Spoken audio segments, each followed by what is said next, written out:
You are aware that I went to see Mr. President yesterday, and the reason why I went for that visit is not just a personal visit, but a state interest consultation. I don't want to make any mistake this time around. I wish also not to step on any landmine that anyone is laying for us. So I was with Mr. President yesterday to brief him on the situation of things in our state, which I believe he has taken note and is going to act swiftly on it. But the most interesting part of the meeting is that what you all have been waiting for, what you've been asking me, the signal has finally arrived.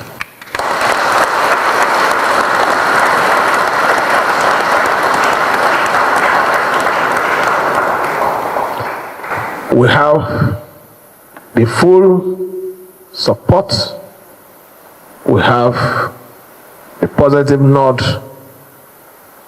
to live where we are because we didn't get any protection. To go to where the reason why we are still standing is because of that place. And the truth is, without Mr. President, there won't be any His Excellency Fubara. It would have been former governor. So we have every reason, because the truth, let nobody be fooled in this state. We have the people, we have the supporters, and we have the number.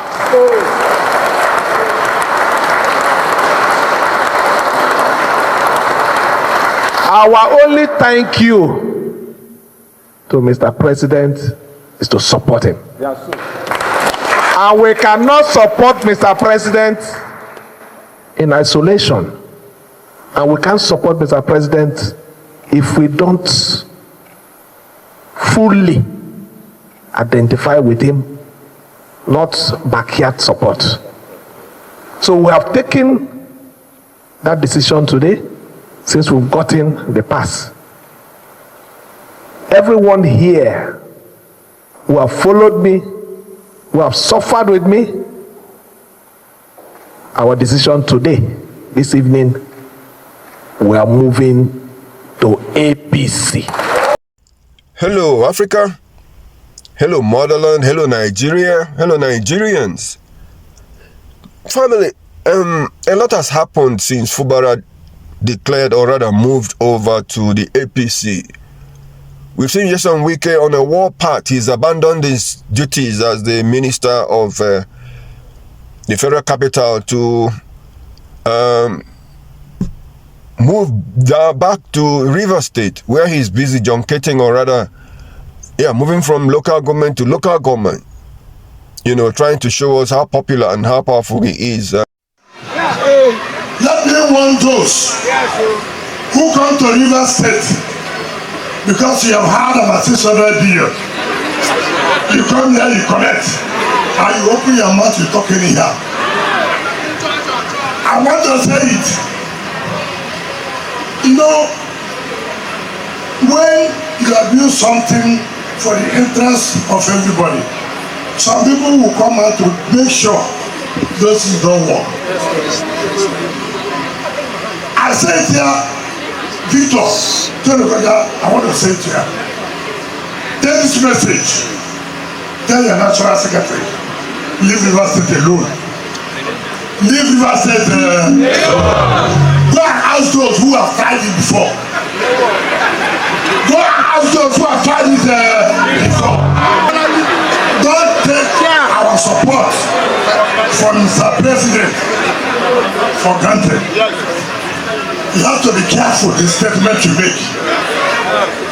You have to be careful. Today, you are enjoying in Osun. You don't know those who did the work. You are opening your mouth to talk about River State. Anything you see, take it. Anything you see, what?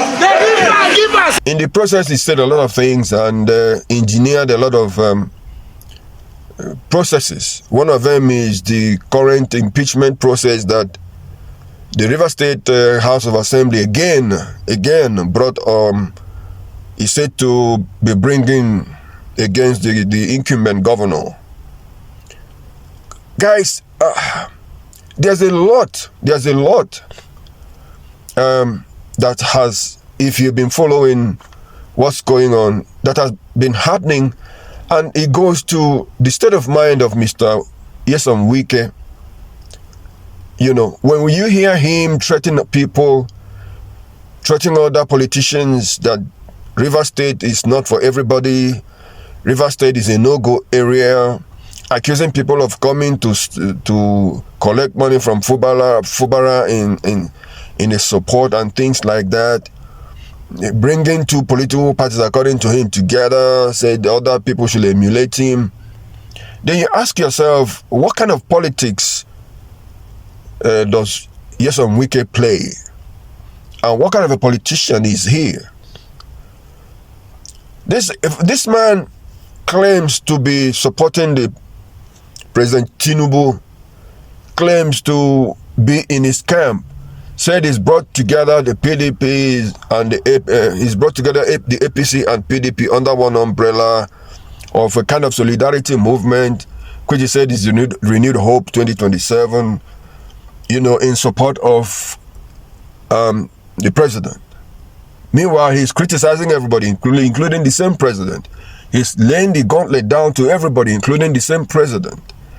Similarly, Fubara professes to his allegiance to the president. The APC, which is the president's party, has made him their leader in River State. Wike, who is not a member of the APC, claims that Fubara is not the leader of the APC in River State, even though he's not a member of the APC. So you ask yourself, what kind of politics is this man playing? Where on earth does this guy come from? And where does he think his power, you know, going forward is going to come from? Because as we know, he's fought with basically everybody that means anything in Nigerian politics. He has very limited friends who are like qualitatively. He has very limited qualitative friends that can wield genuine influences. So if he loses, which is it seems like he's already done, if he loses the president, who seemingly has pitched his camp with Fubara now, where does he go from here? Where does he go from here? Let's even say or claim that he manages to remove Fubara as the governor and the deputy governor as well, and put whomever he wants to put there. How would they perform? How would they operate without the support of the government at the center? Who is the Speaker of the River State House of Assembly that has been raining fire, can be seen to want to be governor at all costs, through the back door, not through the popular mandate of the people. Because people are asking the question, if Fubara has done anything to upset you, what has the lady deputy governor did to warrant being also subject of the impeachment? Because legally, in the process where the governor is impeached, his deputy will step in, will take over. But no, the House wants to remove the two of them at the same time and make way for Wike's loyalists. So we see how how that is gonna turn out. But it's really very, very, very difficult to understand what game Mr. Wike is playing and where he thinks is gonna take him. Having said this, guys, the whole thing raises a lot of questions that we need to look at because it's really important. You know, the first question is Jason Wike mentally balanced? Because we know that, you know, look, leadership has a lot to do with the mental aptitude of a leader. You know, genuine leadership goes with compassion, you know, goes with humility, goes with patriotism, goes with caring for the people genuinely. Not about oneself, as in the case of Jason Wike. So his mental health is called to question here. Has anybody actually given thought to that? This is a man that came from nowhere, he was introduced into everything from the local government level to where he is today. People held his hand and took him with and got him to where he is today. But all those people that helped him are today his enemies. They're all his sworn enemies today. Because he now sees himself as the king, the be all and end all. He's the boss of everybody, including his former bosses. Does that show genuine mental alertness? Does that show genuine mental health? Or is he a victim of his own circumstances? I don't know what you think. The second question is, what system allows one man such powers and privileges? Why hasn't the Rivers people seen through this man? That this man that professes to love them and care for them is only working for himself, using them as an apparatus to get to wherever he wants to get to. Why haven't they seen that? The third question is, how can Rivers people continue to stomach all his nonsenses? Is a question that begs answers. Well, the fourth question is, it is clear that the state has not been stable since he left office in 2023. What needs to be done now? Because something needs to be done now to get rid of this man and let the government work for the people. Number 5, what is he looking for? What is he really looking for in Rivers State that he doesn't already have? He was there for 8 years, did whatever he wanted to do. He had powers and privileges and whatever that came with it. Isn't that enough? Does he have to make Rivers State his eternal cow that he continues to milk until he dies? Because all of them will die one day. The sixth question is, hasn't he gotten enough? Hasn't he gotten enough money in the 8 years he was there? He was in charge. Why won't he allow Governor Fubara, who seemingly wants to work for the people, to do his job? The seventh question is, where will he find new viable friends? You know, as he seems to have lost almost all his friends. When I mean his friends, I'm not talking about yes-sayers and sycophants that will always be there, you know, to sing his praises and dance to his band masters and everything like that and follow him up and down. I'm talking about genuine people in the corridors of power that he will need to get to wherever he wants to get to. Because at this point in time, he seems to be losing many of them, if not all of them. So where is he going to get that support going forward? Number 8 is for a man that is driven by such blinding ambition. How would he secure success going forward. We all know that he's been nursing presidential ambition, and he feels that he can fulfill that using the resources of Rivers State. If he fails to get it, and given the circumstances, the way things are now, how is he going to attain that? Will Nigerians ever vote for somebody like this to be president to start with? Number 9 question says, imagine Wike as the president of Nigeria. Isn't that a very scary thought? Isn't that very scary? We have seen many cases in Africa with people like this that gets to power and refuses to give it up. The difference between Wike and the likes of the president of Cameroon, the president of Togo, the president of Uganda, and the likes is that Wike is on a local level, on a state level. He hasn't gotten to the national level. So Wike wants to be the Paul Bias of River State, you know, the end all, the emperor of River State for as long as he can. The 10th question is, why has Tinubu allowed him to continue doing what he's doing?